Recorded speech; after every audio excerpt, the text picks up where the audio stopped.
Le document de Balamand, signé par la Commission mixte internationale pour le dialogue théologique entre l'Église catholique et l'Église orthodoxe, le 23 juin 1993, et donc vous l'avez bien compris après l'exposé d'Adrian, est constitué d'une introduction, 5 paragraphes, de principes ecclésiologiques de 6 à 18 et de règles pratiques de 19 à 35. Ce texte se situe dans le sillage du dialogue théologique entre les deux Églises.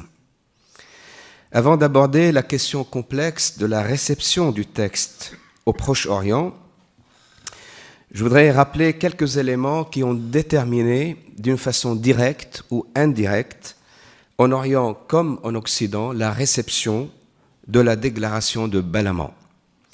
D'abord, le contexte géopolitique et ecclésial dans lequel est né ce document. En effet, l'effondrement des régimes communistes en Europe centrale et orientale vers la fin des années 80 et la reprise active et dynamique des églises appelées uniates ont fait émerger à nouveau la question de l'uniatisme supposé close, ce qui a amené les responsables des églises orthodoxes à remettre sur la table du dialogue la question de l'uniatisme et le statut ecclésiologique de ces églises orientales catholiques. Ensuite, deuxième élément, la nature de la commission et du texte élaboré à Balamand a joué un rôle dans la réception du document. Comme il le note à juste titre Franz Bouen dans son article « Relire le document de Balamand 25 ans après », je le cite, « Il est bon aussi de se rappeler que le document était l'œuvre d'une commission internationale, abordant le dialogue sur le plan mondial. Celle-ci n'avait pas la compétence ni la possibilité de prendre sérieusement en compte les nombreuses diversités qui existaient entre les situations locales, tant du côté catholique que du côté orthodoxe. » Fin de citation. Et troisième élément, l'absence de plusieurs églises orthodoxes, 6, à la session de Balamand et le caractère urgent de cette session ont fait que plusieurs églises n'ont pas reçu le document ou l'ont reçu d'une façon mitigée. À cela s'ajoute, comme je vais vous le montrer dans l'immédiat, une difficulté majeure liée à l'élaboration du texte lui-même concernant une question épineuse, l'uniatisme. Donc, mon premier point, c'est la difficulté majeure, la question problématique de l'uniatisme. Une des difficultés dans la réception du texte se trouve donc liée d'une part à la complexité de la question de l'uniatisme en général, d'autre part à l'absence d'une définition bien précise de ce que l'on entend par le terme uniatisme. La déclaration de Balamand est claire sur le rejet de l'uniatisme, comme il le précise le texte, comme méthode et comme modèle d'union, au paragraphe 12. Et à plusieurs reprises, le texte condamne l'uniatisme, décrit comme une forme de prosélytisme, d'absorption, de fusion, bref, comme un modèle ecclésiologique périmé. Je ne veux pas citer les textes, mais dès le début, on voit bien cette condamnation de l'uniatisme. Néanmoins, la déclaration reste ambiguë quant à la définition du terme et à la conception qui en découle. Ce point constituera à la fois un enjeu capital dans la compréhension de la question et un problème majeur dans la réception du document du côté catholique comme du côté orthodoxe. Par ailleurs, la lettre du cardinal Miroslav Ivan Lubachevski, adressée au cardinal Cassidy, montre bien la difficulté sous-jacente à la compréhension de l'uniatisme et par conséquent donc à la réception du texte.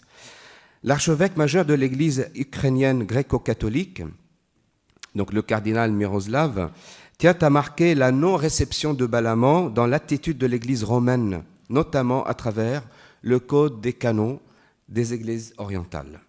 C'est la raison pour laquelle il distingue entre méthode et modèle d'unité et appelle toutes les églises, en particulier l'Église de Rome, à rejeter l'uniatisme comme méthode, mais, c'est là la distinction la plus subtile, à renouveler les résultats de l'uniatisme comme modèle. Je vais citer l'archevêque et comme ça vous verrez bien son point de vue.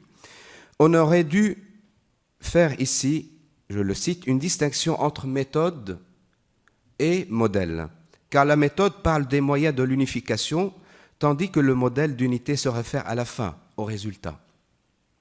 On ne peut changer les événements historiques et les méthodes du passé. Et aujourd'hui, l'uniatisme, en tant que moyen pour l'unité de l'Église, doit être écarté comme impropre. Néanmoins, il est possible de changer les résultats de l'uniatisme, c'est-à-dire les Églises orientales elles-mêmes. En d'autres termes, il est possible de changer de modèle. Fin de citation. La distinction fort intéressante apportée par le primat de l'Église ukrainienne gréco-catholique entre la méthode et le modèle, qui n'existe pas d'ailleurs dans le texte de Balamand, mérite d'être approfondie dans un esprit écuménique en lien avec justement les églises sœurs et l'ecclésiologie de communion, d'ailleurs que le texte cite, auquel je reviendrai en conclusion. De même, du côté orthodoxe, plusieurs églises, ça a été dit, ont émis des réserves, voire même ont rejeté le texte de Balamand.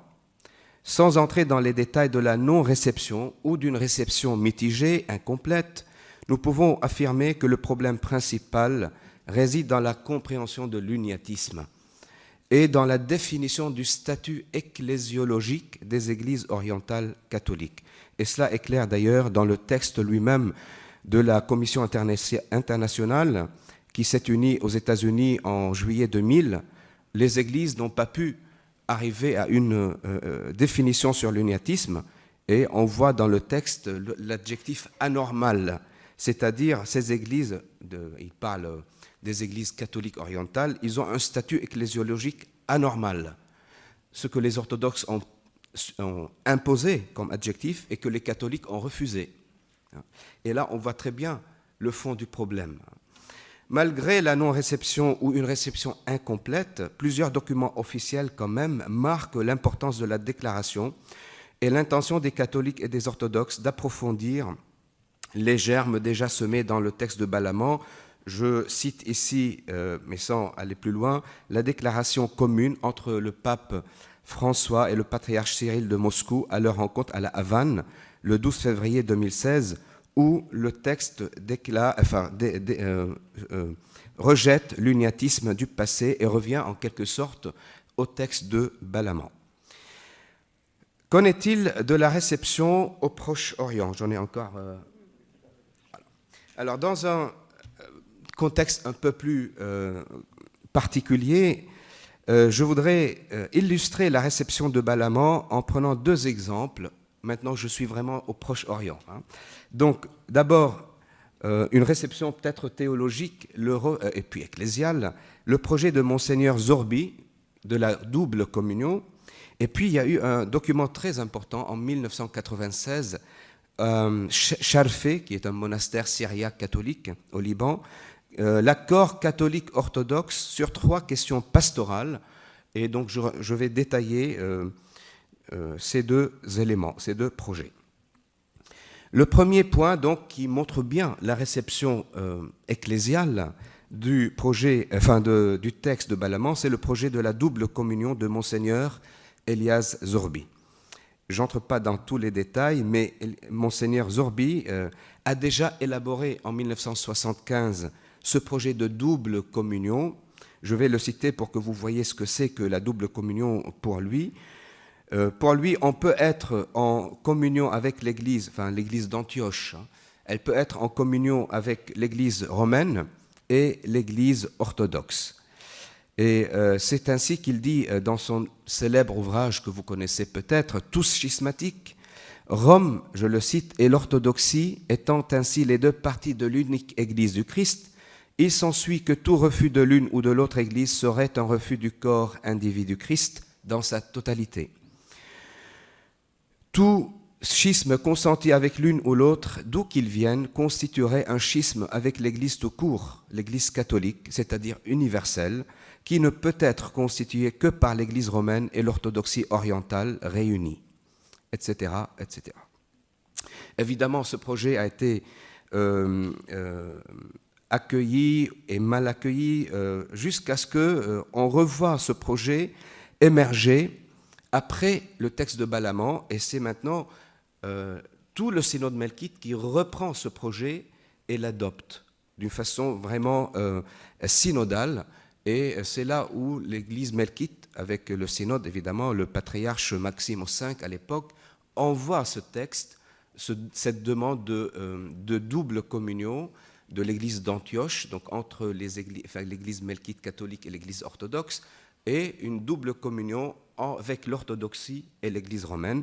Évidemment, ça n'a pas abouti pour plusieurs raisons, je ne vais pas développer tout cela ici, mais cela montre toute cette énergie, tout cet élan écuménique, est la réception du texte de Balaman de 1993. Et deuxième élément, c'est le document de Scharfe en 1996, donc 3 ans après le texte de Balaman, et c'est un accord pastoral entre les 7 ou les 8 patriarches catholiques orthodoxes au Proche-Orient. C'est un texte fondamental puisqu'il concerne les 3 questions pastorales qui ont été abordées et les patriarches ont arrivé à un accord signé par toutes les églises orientales, donc catholiques et orthodoxes au Proche-Orient, concerne les mariages mixtes, voilà le premier point, et puis deuxième point, une catéchèse commune, et troisième point, la communion ou la première communion dans les écoles catholiques. Donc les patriarches de toutes ces églises au Proche-Orient en 1996 arrivent à un document fort intéressant, à un accord pour que les mariages mixtes puissent avoir lieu.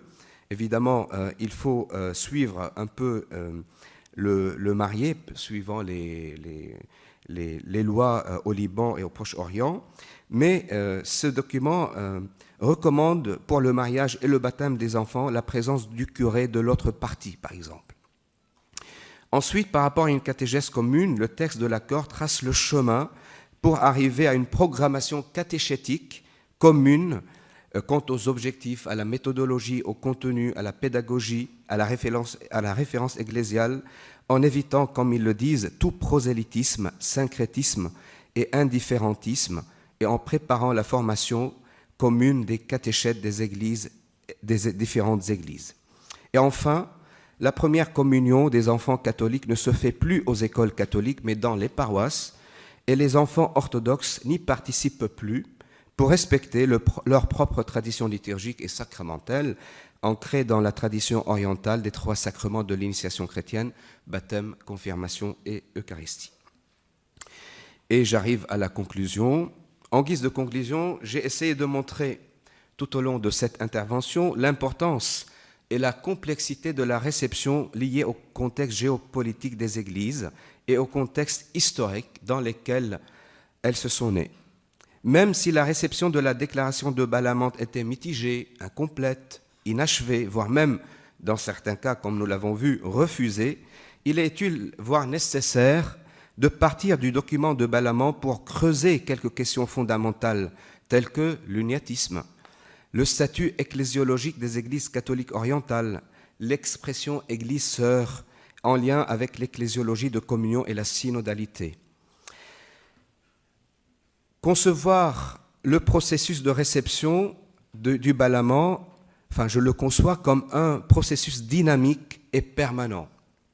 Cette façon de voir invite donc les églises, les théologiens, à considérer la déclaration de Balaman comme un point de départ pour avancer davantage sur le chemin de la pleine communion, comme un point d'appui pour une reconnaissance et une collaboration beaucoup plus grande entre elles, et comme un point d'ancrage, malgré certaines réserves et certaines ambiguïtés, pour un renouvellement écuménique spirituel. Cette relecture, cette réception toujours renouvelée de la déclaration de Balaman ne sont-elles pas urgentes dans un monde sécularisé, dans un contexte géopolitique très complexe, lié au fondamentalisme religieux où les chrétiens orientaux, catholiques et orthodoxes, appartenant aux différentes églises, sont confrontés à un exode massif qui fragilise leur existence même? En somme, une réception renouvelée de Balaman, me semble-t-il, contribuera sans aucun doute à une véritable paix des églises, à une véritable paix et à un véritable témoignage envers les autres religions dans le contexte pluriel du Proche-Orient et pourquoi pas à une véritable paix du monde.